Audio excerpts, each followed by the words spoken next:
Welcome everyone to Qdabra's weekly webinar. This is Patrick Halstead, and very pleased today to be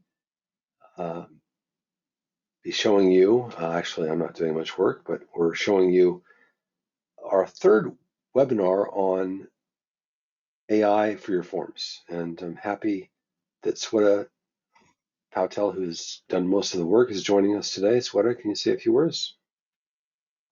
Hello everyone, it's great to have you all here, and we will be going through the new qFormChat version 2, where we have added new AI features for FormsDesigner. And okay. We've been doing this for over a year and 4 months. I think we started this investment for you to add more value to your forms. And we really have come a long way. And I want everyone to realize that you may wonder why AI, and we're going to show you today. And first, we have a few polls. We have two actual questions for you. So we're going to quickly send these questions to you and just ask you: are you using any of the AI chatbots? Now, there's a lot of hype out there about AI, but there's also I would say some reality. So there's objective reality, there's subjective reality, and there's intersubjective reality, according to Yuval Harari's latest book. So it looks like we've got most of the people are, I think everyone's using GPT-4. That's great. Some of you are using, one of you is using Anthropic, and one of you is using Google. That's great. And one of you is not using anything. Okay, so second question is, we don't have a huge number of people here today, but second question is, how do you think that AI will affect electronic forms? So we're going to show smarter validation today. We're going to show faster fill out, or we're not going to show natural voice yet, but we will show that as soon as OpenAI makes that API available. Accelerated creation of new forms via design assistance, that's coming. We actually are working on that, but we're not going to show that today. And then the other would be some other kind of newfangled thing that we haven't thought of, maybe automatically laying out the form on the fly based on the design or the user's machine, the device, and the user's context, the history of dealing with the AI. Okay, it looks like most of you are saying smarter validation. That's great. Okay, thank you for playing that poll game. Sweta. Thank you, Patrick. So let's switch to different slide. So here are the highlights of today's webinar. So first we'll do a quick demo of the latest features of qFormChat, and then we will go through those features in detail. And after that, we'll have a quick recap of qFormChat version 1. We did a demo in June. And lastly, we will cover the demo. We will do a demo on change control form. This is the exact same form that we used in our last webinar. So let's go through a quick demo here. So I'm quickly going to change to support portal form. So using this form, I'm going to demo the latest qFormChat AI features. So I have already integrated qFormChat using XTP here. So when I click on this chat icon, I can see a chatbot here that says qFormChat. And using this task pane, we can ask any questions that we might have regarding form or its detail. So I'm going to start with something like, what is the form about? Let's know what support ticket is about. Okay, so it says the form is for submitting a support ticket that allows user to report issues or request assistance. Now let's ask, can you please elaborate more?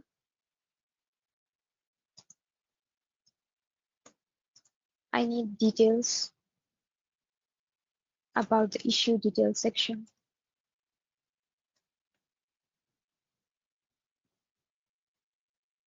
Let's see if I can get more details about this form. Okay, so it says it says here the description. It includes a description of the issues that you are facing and steps to reproduce the problem, and then we have the actual and the expected result to happen instead. And then it says the information helps our team to quickly get and address the concerns. So this was the brief description of the form. Now I'm going to fill out few fields that are present in this issue section. So let's start with the first field. It says explain the issue you are encountering. So I'm going to enter I was not able to submit the expense report form.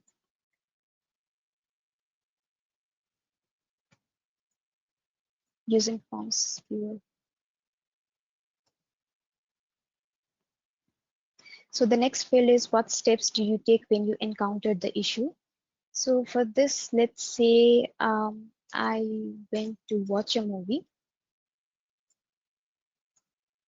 and then maybe I had a dinner. I had dinner.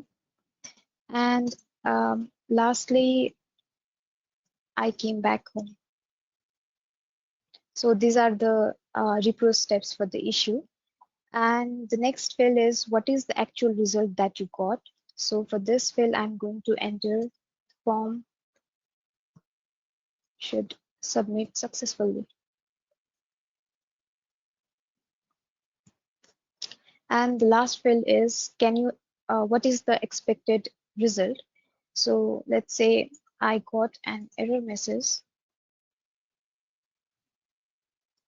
Shouldn't those be reversed? API not found. Let's see. So wait, hold on. The actual and the expected are reversed, right? So I'm going to submit the form and I'm going to test whether our chatbot can detect this switch. Okay. So it says repro steps does not match the actual detail and the actual result contradicts the reported issue. So I'm going to I'm going to ask the chatbot to provide me some examples for the repro steps because I'm quite lazy to type in there.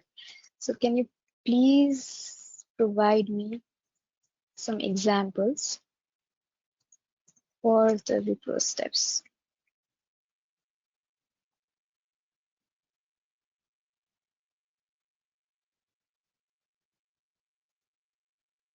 Okay. So here I got some example. It says open the expense report form viewer, fill out the required fields like um, date and all the other details, then click on the submit button of the form and observe the error message that appears. Or another example, it also gave another example that open the expense report form, complete the form with some sample data and submit the form, note that the form error. So it's giving me some suggestions based on the issue details, issue detail that is present in the form. So let's say I like the first example that you gave me. Hey, Sweta, can you hear me? Yeah. So, just a question here for you. Is it okay to ask a question? Yeah, sure. Shouldn't the 3 and 4 be reversed? Shouldn't the expected result be should submit successfully and the actual result be the 404?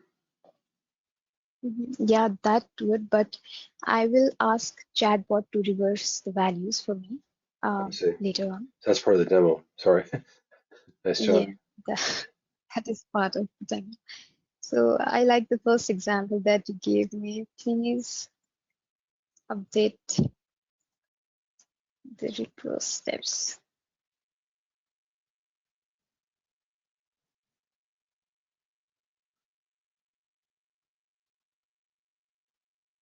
Okay, so we got repro steps here, and I did not have to type anything.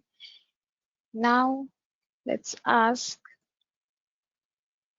I think there is some issue with actual result value as well.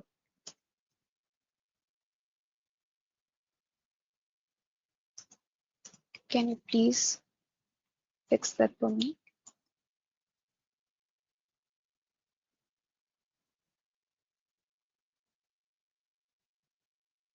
Okay, so it got the expected result here and it replaced to the actual result section of the form. Now Wow, I'm going to ask that's amazing. what about the expected result?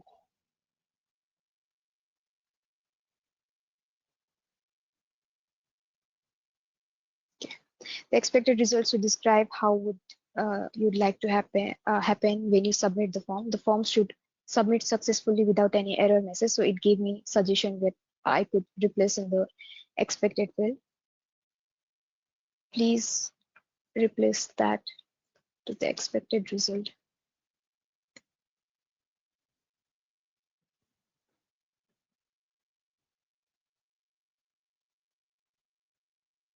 Okay, so we got proper expected result value and the fourth field here. Now I'm going to submit the form. Okay, we got confirmation here. The form has been successfully submitted. So in this way, we can perform validations on the fields here. Now I'm going to demo how we created the semantic validation for support ticket form. So I have another template without a config form setup. So I'm going to quickly open that. Okay. So here's the chatbot, and it says the config form has not been set up. Please add the config form for form support. And when the config form has not been set up, we cannot type anything in the text area, and the send button is also disabled.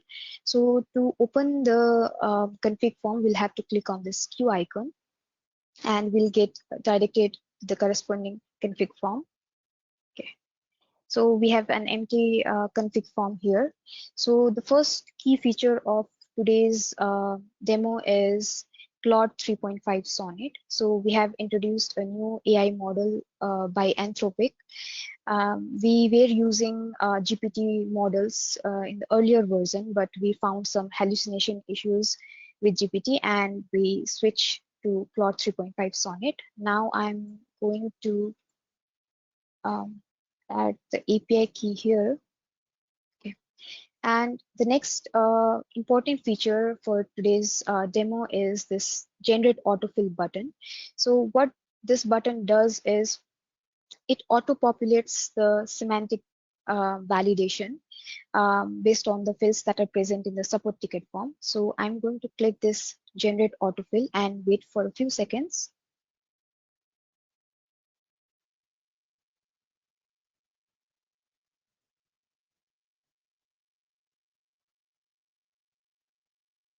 Okay, so we got few suggestions for support ticket form. It says the company name has to be filled to self validation, and on the right side we can see an information icon here. So when we click on this, we get the reason for that suggestion. So what our AI model, the Claude, is saying to ensure the company name as a valid business name. Similarly, we have email field as filled to self validation. So if I click on this, validate the email address is in correct format. So we particularly demoed this issue detail section. So issue detail is should be field to field validated with repro steps, actual result and expected result. And we have the same suggestion here as well. Now I'm going to add another support semantic validation. So what I'm going to do is I'm going to copy this actual result XPath here and then select field to self validation and I'll try to submit the form. Okay, so I got error here. It says please check the highlighted field. It's either empty or contains an incorrect XPath for the form. So what I just did here is I replaced the T in the actual result section, and because of that missing T, it gave me the wrong validation error. So this is our third feature where we are adding inbuilt XPath check for our config form. Now let's update the value here. I'm going for fill to self, and now let's try to submit this again. Okay, so it says your changes have been submitted successfully.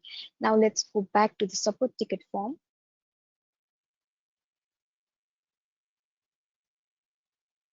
Now it says, hi, I'm here to help you with the form, and I can enter anything. Let's say hello. So we got response from So I mean, our chatbot. the main purpose of this new config form validation is really to give the form designers, aka the form admins, the ability to control which fields are validated. Is that right? Yeah. So it's not necessary to have semantic or document validation all the fields of the form. We are giving as it's as per their requirement, so they can configure here. Right now, we haven't added any document validation or autofill for support ticket because support ticket does not have any reference document or any standard operating procedure document to validate for any fields. And similarly, autofill feature might also not be useful for support ticket case. But we have another form where we will be demoing the document and the autofill feature. Excellent. Let's great. Thanks. Okay. So what's new in our qFormChat version 2? So the first new feature is introduction of Claude 3.5 Sonnet. As I mentioned earlier, GPT was providing some hallucinated errors, so we opted for Claude 3.5 Sonnet, and it provides more accurate and reliable response. And the second advantage of using Claude is faster response time. If you see the response time of GPT from our earlier webinar, it was a little bit slow. The response time was slow. And the third main reason is lower cost. So a few weeks back, Claude released a new feature called prompt caching, and we are using that feature to optimize the performance for repeated or similar queries. And we have also extended the LLM support. So let's say when OpenAI models are down, we can use Claude and vice versa. So it maintains supports for both the OpenAI and Claude model. So the next important feature is, just a second. The next important feature is new config form features, that is for form admins. So we saw the auto-populate suggestions using AI. So it not just populates the suggestion, we also get explanation for that suggestions. And it's not necessary that we have to use all the suggestions. We can accept or remove suggestions as per our requirement. And the second feature is we can also validate XPath, which is quite important for our form because the most of the fields are dependent upon the XPaths. So we introduce this XPath validation. And the next feature is we are going to introduce adding the XTP, qFormChat XTP from FormsDesigner. This is coming soon. This is like a trailer of our new webinar, you can say that. And so let's go back to the history. So we started the qFormChat we did a webinar on June 29, 2023, last year. So it was, we called it add a GPT-4 enable chatbot to your form. So we simply did a translation using chatbot and support. So it was very basic chatbot. Then we came up with some new ideas, and it's called, we named it as qFormChat, and we did a webinar on June 27th this year. And we introduced three new features: semantic validation, document validation, and autofill. So let's do a quick recap of our last webinar. So the first feature is form validation. We also refer this to as semantic validation, and this has three types: fill to fill, fill to form, and fill to self. So fill to self ensures that the fill value has to be in context with itself. For example, we have an email field, so the email field has to have values with @ or .com org. So it validates that fields. And the next is fill to form validation. So the fill has to be in context with the theme of the form. For example, let's say we have a project name, field called project name. So we have to provide a valid project name to the field. And the third is fill to fill validation. So it does cross validation relationship. So we saw the issue detail and repro steps. So they were connected with fill to fill validation. Now the next feature is document validation. So document validation ensures that the field value has to be in context with some external document. So we might have forms that are dependent upon some standard operating procedure SOP documents or some reference or policy documents. So we can add validation to that as well. And we can also use task pane to create inputs based on the requirements that are present in the document. And the third important feature is intelligent autofill. So let's say you have a source field and you want to generate value for some other fields. So you can use this AI feature. So the AI basically takes the value of one field, takes the custom instructions provided by the form admin, and it generates the value for some other fields. So the next feature of our qFormChat version 1 is real-time support. So as we saw, I asked what is the form about. We got a response in real time about the form or its field details. So we can use that for the real-time support. And it also creates user input for a form. And the next is it also fixes the validation errors using the chatbot. And the fourth feature is it does not matter wherever you are, in whichever view of the form you are, you can update the value using the chatbot. Yes, these are all very advanced features, and Sweta has done all of the development work to implement them. So Sweta, high five, high 10 to you for this wonderful work. I want to, and this is a final slide here to show this config form. We're going to, I think the key thing here is that just to say that, you are in control. So as a form designer, as a form administrator, you can actually specify which fields get validation. So it's not like we're going to just run the AI loose on your form. You can actually control where it's applied. So I'd like to welcome Peter Miller to the call. And Peter, you've been an incredible supporter of Qdabra for many, many years. You were instrumental in our previous webinar as well. And in fact, the solution that we built was for you. we actually were inspired by one of your customers, and we built this solution. Are you ready to show a quick demo of what I was just talking about? I am, I think. Can you hear me? And Excellent. Can you see my screen? Awesome. Thank you so much. I'm just figuring out this go-to webinar as we speak. This is looks like it's working. You can see the screen? Yeah. Circa 2005 or whatever their UI is. Right.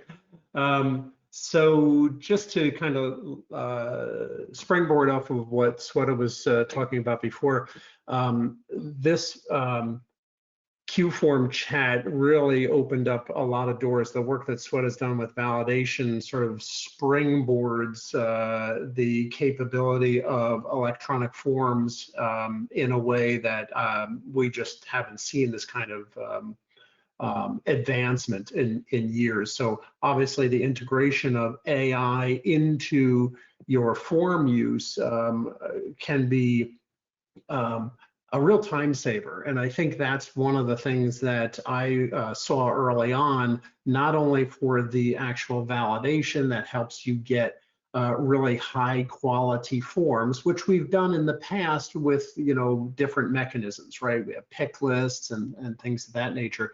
But now by enabling some of this additional validation, it can really make forms that are more complex, like this is a change form. So it's really that type of form that is used within regulated organizations primarily, but I'm sure if you're a well-controlled organization, you have forms which are intended to track change, right? So you're looking for an authorization of the change, and then for the most part, what does that change entail, and then authorizing or approving that that change. In this example, I put in a complaint tracking system, something that I've worked on fairly recently, and one of the key features here is to use this validation in a way for the larger text fields, which could never have been done before. So I've put in some fairly simple change summary and justification here, and you'll see in some of the other sections of this process where you can continue to leverage the capability with these large text fields, where in the past this had to go back and forth to you know, a supervisor or at least a second reviewer in order to get this change agreed. But now, with this type of integration, as Sweta said a minute ago, with a document, now you can say, hey, here is our procedure for how we perform changes. And based on the amount of detail you put into that procedure, you can really enhance the quality of the content itself, making that cycle time a fraction of what it would have been otherwise. So I'm just going to hit submit here, and the primary reason to do that is get through that initial submission, and once you hit that, it checks all those validations. That's what I was going through with you before. So to now show you kind of the capability, I'm looking at this, and if you've filled in these types of forms before, what generally happens is they're trying to get through this. They've already been trained on how to do the form, which is another way you can use, as Sweta demonstrated before, the chat. It can walk you through every single step, and it helps you there. But most people who are familiar with this process and probably have done it a couple of times, they're going to want to say, oh, does this summary, right? So I'm going to just write this out. Does summary match the expectation of the SOP? And even though I spell it wrong, it's smart enough to fix that. And in your configuration form, you've actually attached an external document, which is the standard operating procedure, aka this SOP, right? So yes, it's exactly. referring to that. It's referring to that when it's doing this, right? Exactly. So that's a key point, and you know, I know if we had more time, we could go into that level in the configuration where you have the actual document that you're attaching. And of course, as I said, you know, the level of detail in that document can be evolved over time to make better and better results here. That's factually what would happen within an organization. They're trying to get better results, but having this actual interaction really makes it much easier on the user to do an interactive sort of session here with the content of the form. So it says, well, let me go ahead and compare what the SOP says. And then it gives me some critique on my summary, right? And it gives me sort of the why, which is sometimes important to increase your quality overall. So it tells me that it's meeting the basic intent of the SOP. And typically here, let's see if it did it in this case. Yeah, however, to fully meet, which I love this, you know, way it gets back to me and says, yeah, you did a nice job, but so we can do better. It could benefit from a bit more detail. For example, right, could be specifying, elaborate on the type of monitoring that these fields will enable. Is there anything specific you'd like me to add about the summary? And I can say the new fields. I wish I could type faster. You're just a lowly human. Yeah, I know. This is where I'm going to be replaced, clearly.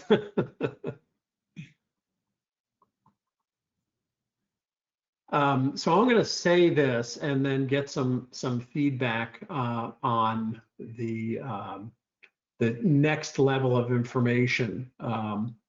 And so the new fields are the risk score and priority and successfully replace the value. So it must have found those in the form and placed them in there. So I'll say, can we update the summary with this detail? That one's done. Okay, so it actually did do that, and maybe I missed it, but it did actually clarify for me. So that's why I was saying before, successfully replace those values. It replaced it, and I didn't even catch it the first time. So now, after I do that, I can ask it to compare the justification, right? Oops. And your claim is that this helps users because it reduces the time that it takes them to input. Correct. Well, it reduces the cycle times, really. So if I do a bad job of entering the summary and it really doesn't capture everything that's necessary or expected, then the SOP normally has all these expectations set. And as you saw there, it clearly pointed out, hey, you did a good job. However, more detail would be better, right? Can you show the SOP too? Maybe that would be interesting. Just scan through it.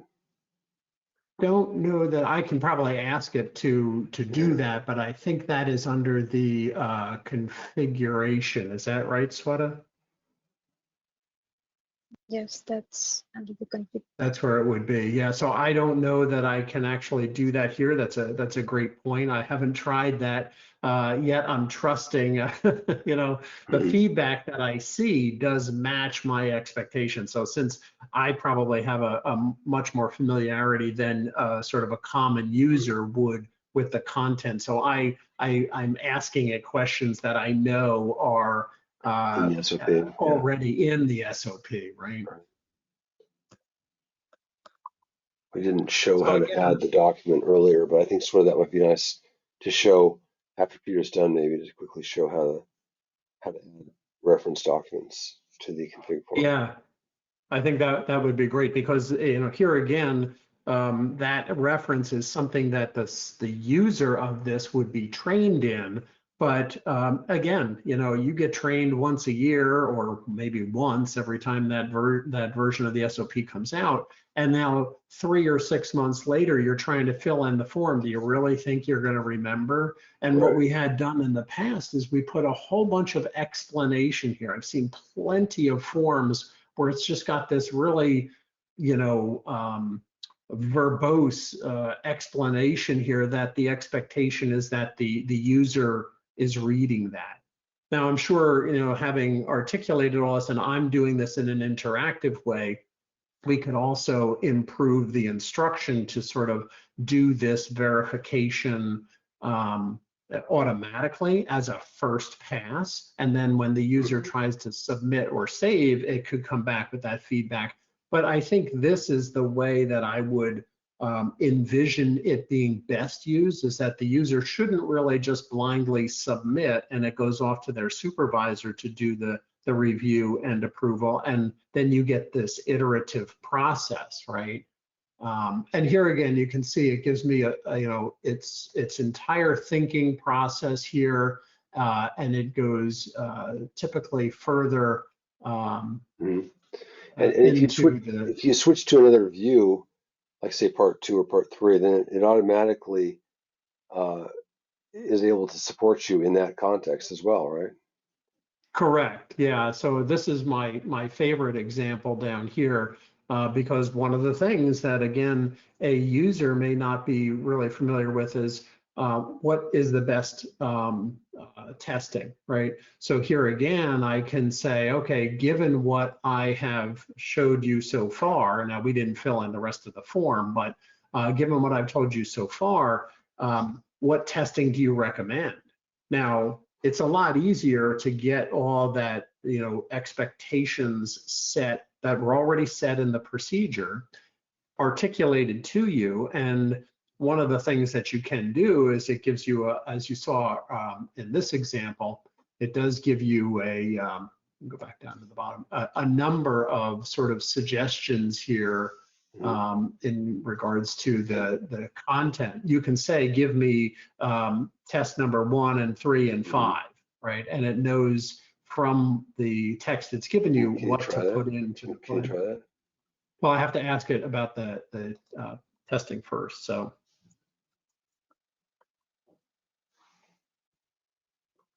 Sorry to randomize you. Yeah. It's a very We're really complex form you got. It is, and part of the reason for the complexity, honestly, is this is one of those transitional forms. You know, it's historic in part, but it's also got this AI capability. I could envision these forms getting much more simplistic. A lot of this stuff you see with the, you know, fill in the blank and select the answer is based on you're trying to drive people to give you as much information as is appropriate to the process, right? And what the chat allows you to do is check that stuff without having to have this massive form that has all these fields. So in this case, I just said, can you recommend some testing? And what I've seen it do, I've tested this a number of times, is it basically says, you know, here are some suggestions. And then I can say, 1, 3, and 5. Oh, 5. Please enter those. It's gonna know that plan testing is the right field. Wow, that's yes. That's good. Well, I can always say in the plan testing, right? We'll try it just like that. I mean, did you try it like that before? I was kind of curious, actually. I actually didn't. I was usually pretty verbose, right, in planned testing. Well, that's still And not super Xpathy at all. That's kind of ambiguous, even saying it that exactly. Exactly. So there you go, right? So how intuitive is that? Now I don't have to have the knowledge of the Xpath, and it really kind of goes to what you were saying before, and we can see where this is all going in terms of. Can you ask it to renumber them from 135 to 123? Yep. Because it's kind of like. You see, it's much smarter. This is really showing the power of AI. If this works, I don't know if it will. It should. But, let's see if it keeps the context. Yeah, it sure did. It keeps the context. Yeah. So it's really kind of amazing in that regard, right? It kept the context of what we were talking about. Now it's really showing how to integrate these chat GPTs, these LLMs with forms. That's amazing, Peter. Thank you so much. Anything else that you want to show real quick? I think this is probably enough for now. I mean, I don't want to overwhelm, but there's so much you can do with this. I just wanted to pick out a few examples, which I've seen clients really struggle with, and it's this getting good quality out of their forms. And like I said, they make these complex forms in order to make that happen. Do you think that the support feature that sort of like the Ask the Concierge chatbot, how to fill out the form is more important, or the actual content creation? Which of those features do you think is more of a game changer? So they're kind of on par. It's kind of a how used question, right? So in the regulated space, there's this requirement that everybody's trained on a process. So theoretically, right, I shouldn't have to be stepped through the process, right? That's theoretically. But as I said a minute ago, what happens a lot of times, people get that training up front, and then they don't touch this form for 6 months. So in that context, absolutely useful, because people open the form, right, and they stare at it going, oh my gosh, what am I supposed to do? And they rely on the content as step 1, step 2, go on to process 2, right? Whereas the chatbot can now walk them through that and really help them fill. Because the last thing that I usually do here is I would say, okay, now check my whole form. Now we didn't bother to fill in the whole form, because so it's going to basically tell me I missed a bunch of fields. But that's another thing that you can do with it. Say, you know, look at the whole form and let me know. Yeah, that works really well too. Well, thank you so much for being here and for all the support you've given us over the last year on this stuff. We're thrilled to serve you. And I'd like to switch back to Sweta and get a quick go back to the slides quickly, because we gotta shut down the webinar. We gotta finish our webinar here. So, but thanks so much, Peter. It's just great to have that My example. pleasure. Have a great day. Yeah, so if you're interested in, we've actually done, I think, 3 or 4 webinars, 3 or 4 different AI tool webinars over the last year. We did our support portal recently. We're going to do another version of that in the next month. We've actually added a retrieval augmented generation, aka RAG-based system, to our support portal. We've also added the ability to query all of our training and webinars and documentation on products. So if you have questions on something, you can ask it and have a dialogue with it. And then, of course, you can fill out a support ticket and get someone to call you back in a few hours. So that's coming. We've done a webinar on that at the end of May. We'll do another one for V2. We've also shown how to do automatic replies to approve and reject forms via your cell phone. We're trying to do an update of that, but we're waiting for OpenAI's talk advanced voice mode. And that will make it a lot simpler, because you'll be able to just click on a link and then talk to it in a very natural voice. Right now you have to use SMS text and type it in. So that's the third revised webinar. We did the first one last year. We're going to do another one here. And then we're looking at adding AI to the FormsDesigner product and trying to make it easier to create forms. We actually have the XCP for qFormChat in the next version of FormsDesigner, which will be out this month. And then we have a webinar coming up, hopefully next week, because ALML Clemente has been sick with COVID number 3 this week and last. And so it's possible that this will get pushed out again. But right now we're hopeful that Central Flow, the next version, will be, and this is really a V3. I think we said a V2.1 here, but there's so much change that we really ought to call it a V3, and we need to review that. So that's coming up soon. Lots of improvements, lots of bug fixes, and new features. And then, like I said earlier, the support portal will be coming after that. That might be slipped another week or so, but I want to thank everyone. Sweta, can you go to the next slide? I want to thank everyone for being here and for watching our webinars. We're here for you. We've been here for you for 21 years. Start in 2 days. It's our 21st anniversary, 21st anniversary in 2 days. And without you, we wouldn't be here. So thank you very much. And thanks to Sweta for building this amazing feature. Sweta, any final comments? I'm just happy with what we have come through. So yeah, thank you everyone for attending this webinar. Thank you, Patrick. Awesome job. Take care, everyone. Have a great day. Bye, Sweta.